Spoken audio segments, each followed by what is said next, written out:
I'm Lena, 28F, and I've been living in a shared apartment with my roommate Michelle, 30F, for the past 2 years.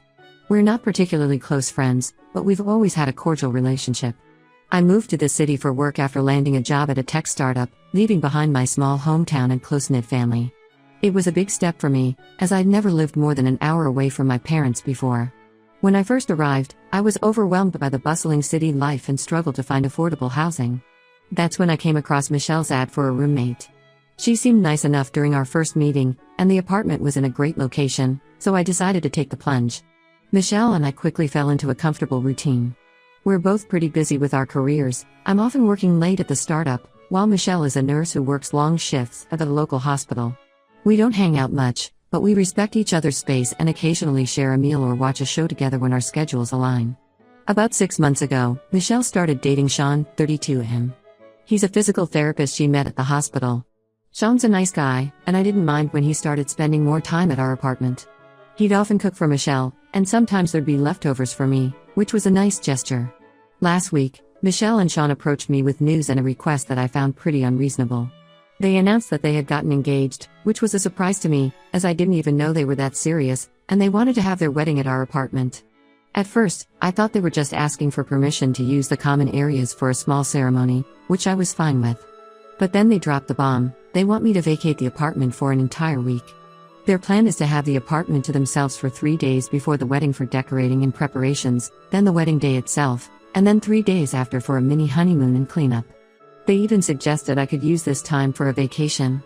I was shocked and told them I couldn't just leave my home for a week. I explained that I had important deadlines coming up at work and couldn't afford to take time off.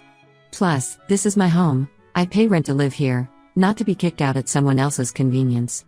I offered to stay in my room during the wedding day and maybe one day before for preparations, but a whole week was too much. They argued that they needed the space and privacy, and that my presence would be awkward for their guests. Michelle then brought up the time my sister, Sarah, had stayed with us for a weekend last year. Sarah had just gone through a tough breakup and needed a change of scenery. I had asked Michelle's permission beforehand, and Sarah had slept on our couch, not in Michelle's room. I didn't see how this was comparable to asking me to leave for a week. When I stood my ground, Michelle got upset and said I was being selfish. She reminded me of all the times she had been quiet when I had late-night video calls with my team, which, to be fair, she had been patient about. She also mentioned that she never complained when my parents visited for a day, even though they tend to be a bit loud. Sean then suggested that they could pay for a hotel room for me for the week. I appreciated the offer but still refused. It's not about the money, it's about being asked to leave my own home for such a long time. Plus, I have all my work equipment set up in my room, and I can't just relocate my entire home office for a week. The argument escalated, with Michelle accusing me of not understanding the importance of their special day because I'm single. This stung a bit, as I had recently gone through a breakup myself and was still feeling a bit raw about it. Sean even made a snide comment about how I wouldn't understand family events because I'm always working. This felt particularly unfair, as I've made efforts to maintain a work-life balance despite the demands of my job. I tried to explain that I'm happy for them and want to support their marriage, but I don't think it's fair to ask me to completely vacate for a week. I suggested that they could easily rent a venue for their wedding if they want complete privacy. There are plenty of beautiful spaces in our city that would be perfect for a small, intimate wedding. Michelle countered by saying that having the wedding at home would save them money, which they could put towards a bigger honeymoon. She also mentioned that her grandmother, who lives out of state and has mobility issues, would be more comfortable in a home setting than a formal venue. I understand their reasoning, but I still don't think it justifies asking me to leave my home for a week. I pay half the rent and utilities, and while I want to be supportive of their wedding, I have a right to live in the space I'm paying for. The atmosphere in the apartment has been tense since this argument. Michelle has been giving me the cold shoulder, slamming doors and avoiding eye contact. I've overheard her complaining about me on the phone to her friends, calling me selfish and inconsiderate. Yesterday, I came home to find Sean in our living room, which was unusual as he normally only comes over when Michelle is home. He tried to persuade me again, saying that this wedding means everything to Michelle and that I should be more understanding. He even hinted that if I agreed, they might consider letting me be a bridesmaid. I found this offer a bit insulting, as Michelle and I aren't close friends, and it felt like they were trying to bribe me. I'm starting to feel like I'm going crazy. Am I being unreasonable here? Should I just suck it up and leave for a week? Or am I right to stand my ground? I've always tried to be a good roommate. I keep to myself, I'm clean, I pay my rent on time. I feel like I'm being punished for not bending over backwards for someone else's event. I've thought about reaching out to my parents for advice, but I know they just tell me to come home for the week. They've never really understood why I moved to the city in the first place and would probably see this as an opportunity to try and convince me to move back. I'm at a loss for what to do. Part of me wants to stick to my guns, but another part wonders if I'm making too big a deal out of this. The idea of coming back to my apartment after it's been used for a wedding also makes me uncomfortable. What if something gets damaged? What if they rearrange my stuff? Am I the asshole for refusing to leave my apartment for my roommate's wedding? How would you handle this situation? Update 1. Thank you all for your responses and support. A lot has happened since my last post, and I wanted to give you an update on the situation. The day after our argument, I was working from home when there was a knock at the door. I opened it to find a woman in her mid-50s standing there, looking stern and determined. She introduced herself as Sandra, Michelle's mother, and asked to speak with me privately. Reluctantly, I invited her into my room for a chat, feeling a bit blindsided by this unexpected visit. Sandra started by telling me how disappointed she was in my lack of support for Michelle's big day. She explained that in their family, weddings are a huge deal and that everyone always pitches in to help. She shared stories of how, when she got married, her entire family spent weeks preparing their home for the ceremony. She even mentioned that Michelle's older sister had postponed a work trip to help with wedding preparations. Then, Sandra proceeded to guilt-trip me, saying that Michelle had always been a good roommate, which is true, but irrelevant in this situation, and that the least I could do was to accommodate her one request. She brought up how Michelle had been there for me during my recent breakup, which was a bit of an exaggeration. Michelle had offered a sympathetic ear once or twice, but we hadn't really discussed it in depth. I tried to explain my side, emphasizing that while I appreciated Michelle as a roommate, asking me to leave my home for a week was unreasonable. I mentioned my work commitments and the fact that I pay rent for this space. But Sandra wouldn't hear it. She kept interrupting me, dismissing my concerns as selfish and short-sighted. Then, to my shock, Sandra pulled out her checkbook and asked me how much it would take for me to leave for the week. I was stunned at this blatant attempt to buy me off.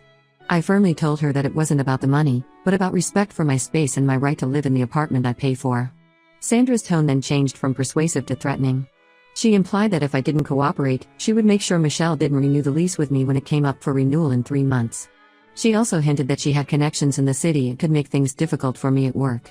She mentioned knowing someone on the board of a company that often collaborates with my startup, suggesting she could influence my professional life. I was taken aback by her threats and asked her to leave. As she was leaving, she said, "You'll regret this, young lady. You don't know who you're dealing with." The whole encounter left me feeling shaken and violated.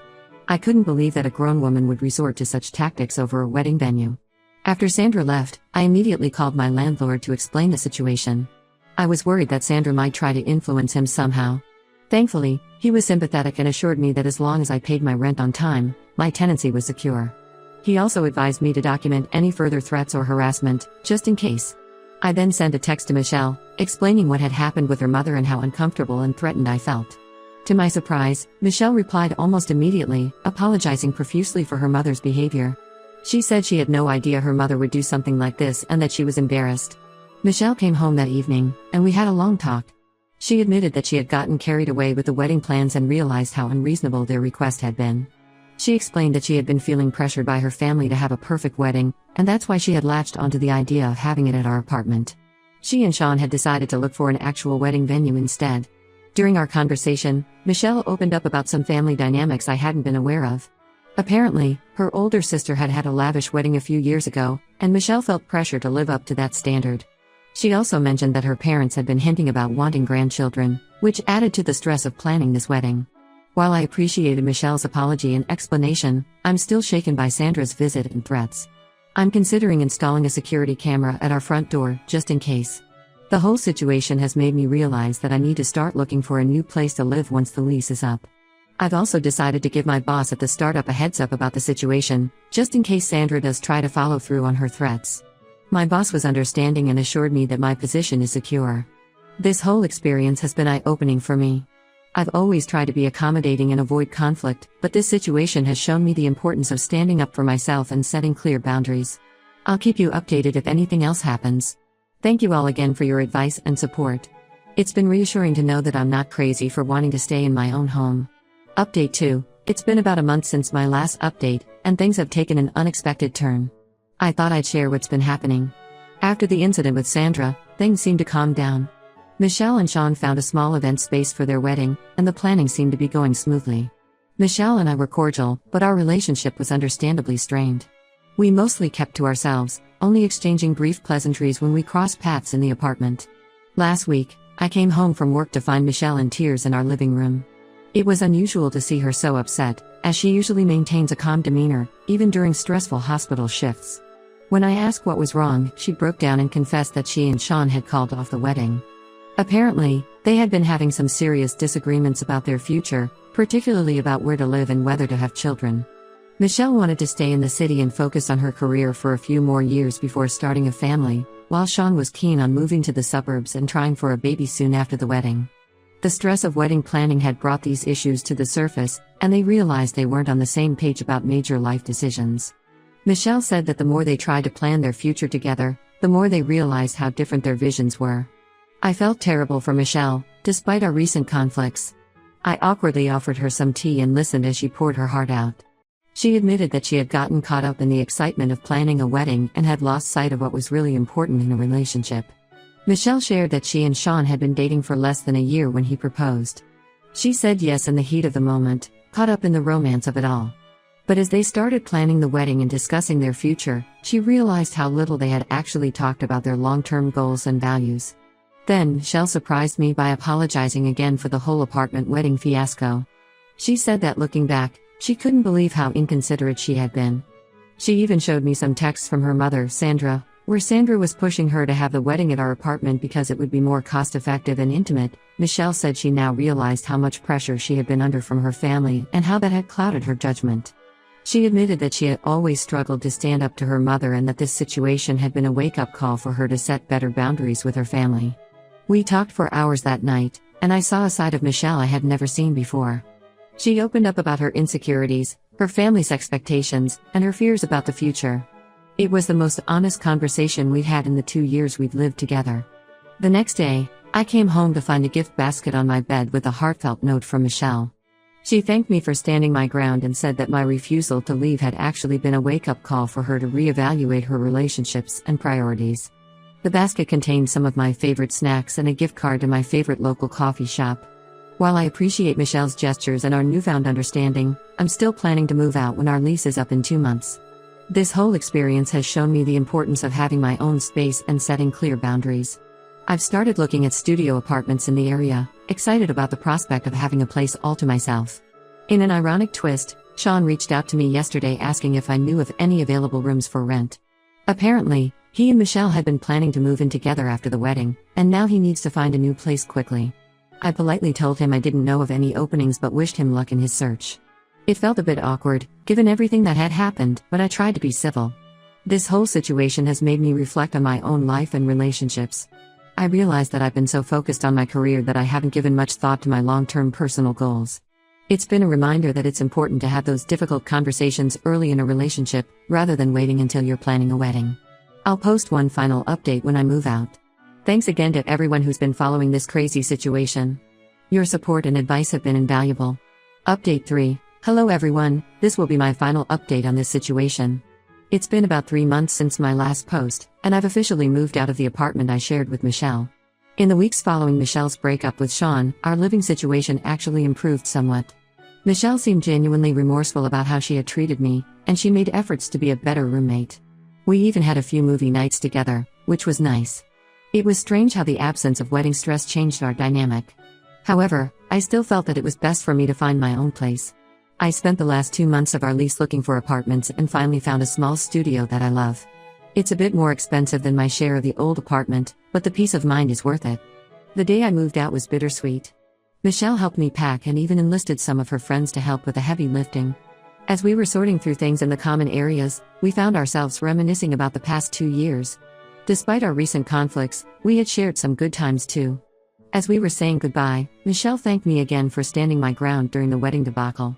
She said it had made her realize how much she had been letting others, especially her mother, influence her decisions.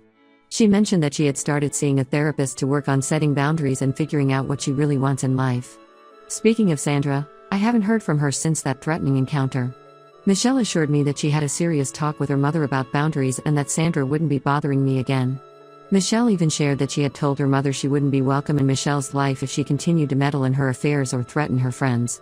It was good to hear that Michelle was taking steps to address the family dynamics that had contributed to our conflict. In an interesting turn of events, Michelle decided not to renew the lease on our old apartment either. She told me she's moving back to her hometown for a while to figure things out. She mentioned something about possibly going back to school for a master's degree in nursing, which she had put on hold when she met Sean. It seemed like the whole wedding fiasco had prompted her to reevaluate her life goals. As for Sean, I heard through the grapevine that he ended up moving in with a college buddy. Apparently, he's also doing some soul-searching after the breakup. Michelle mentioned that they had a few conversations post-breakup and realized how different their life goals were. It was a reminder that sometimes relationships end for valid reasons, and it's better to recognize that before making a lifelong commitment. Looking back on this whole experience, I'm glad I stood my ground. It wasn't easy, and there were moments when I second-guessed myself, but I know I did the right thing. I've learned a lot about the importance of setting boundaries and not letting others take advantage of my kindness. My new apartment feels like a fresh start. I've already had a small housewarming party with some work friends, and it feels great to have a space that's entirely my own. I've set up a proper home office area, which has been great for my productivity. I've even started exploring some new hobbies, like indoor gardening and painting, now that I have full control over my living space. This experience has also made me think about my own future. While I'm happy being single right now, I've started to consider what I want in a long-term relationship and what my goals are for the next few years. I'm grateful for the perspective this situation has given me. Michelle and I have tentatively agreed to meet for coffee in a few weeks. While we're not close friends, we both felt it would be nice to catch up without the stress of being roommates. I'm curious to see how she's doing and what direction her life is taking. As for my career, things are going well at the startup. My boss was impressed with how I handled a potential threat from Sandra, and it's opened up some conversations about taking on more responsibility at work. I feel like I've grown not just personally, but professionally through this experience. Thank you all for your support and advice throughout this journey. It's been a wild ride, but I'm ending it in a much better place than where I started. I've learned valuable lessons about standing up for myself, the importance of clear communication, and how to navigate difficult interpersonal situations. While I hope I never have to deal with a situation like this again, I feel better equipped to handle conflicts and set boundaries in the future. Here's to new beginnings and the peace that comes with having a space to call my own.